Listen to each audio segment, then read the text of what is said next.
Now we're going to take a classic shot, window light.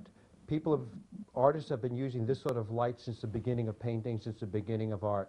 Now one thing, the lighting is going to be a little low in here because we don't want to lose the drama of this light. So the people filming this video are a little bit limited, so bear with them. Now, she's looking out, look out the window. Okay, I'm coming in very close. All right. Now, what I've done is I've emphasized her face. Her hair is caught in the light. This is almost like having studio lights, but you have window light. Everybody has window light. Once again, I can't say it enough, light creates personality. Be aware of light. Look at the light around you. Okay. Thank you for your patience, young lady.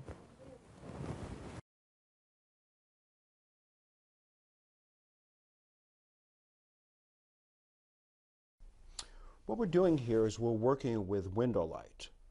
We've got the pink of the shades there, which kind of pick up the color of her blouse. Now, it's an interesting picture. She's got a nice pose, but it's a little washed out. She's a little bit out of focus, and we can do a little bit better.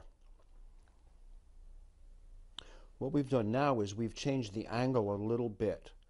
What's happening now is the shades in the background are not as washed out. Things are going into shadow, and even though shadow can be a little bit disconcerting at times, it emphasizes the young woman's features. We especially kick up her eyes a little bit. We pick up the highlights of her hair. And even though the window is a little bit washed out, she's looking out. There's a story being told here. There's something that this picture would work any place in the world. All right, a slight variation on the other picture. What we've done is we've eliminated the window totally. We have the curtain behind her. The curtain picks up the red of her blouse. It picks up the highlights of her hair. And notice her hand, how it's pointing up, how it's touching the curtain. It also points to her face a little bit. We've got the eyes. Her nose moves down to the hand. We've got an interesting picture here. It works. Let's see what variations we can get on a picture that works in another way.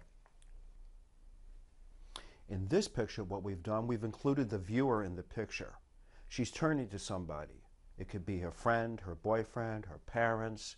She's just looking back at the camera. She's aware of the camera, but the camera is the eye of the viewer. There's a connection that you have with the individual in this picture, and a sense that she's connecting with you. There's something universal about this.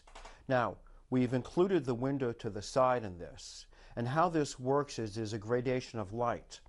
We have the almost washed out of the window. We move to a slightly darker of the orange, and then we move back to the light again, and then we move into the shade. There's a whole variety of lighting here. We've included a horizontal format, and everything moves off into the darkness to the side. We go from the light to the subject to the darkness. The whole picture works. Same picture, except she's looking off. And there's something very sculptural about the shape of her face.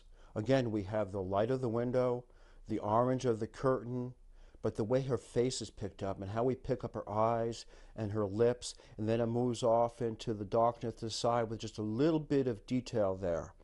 Now this is where photography becomes subjective. This picture works, and so does the other picture work. In the end, it's going to come down to what works for you, the photographer.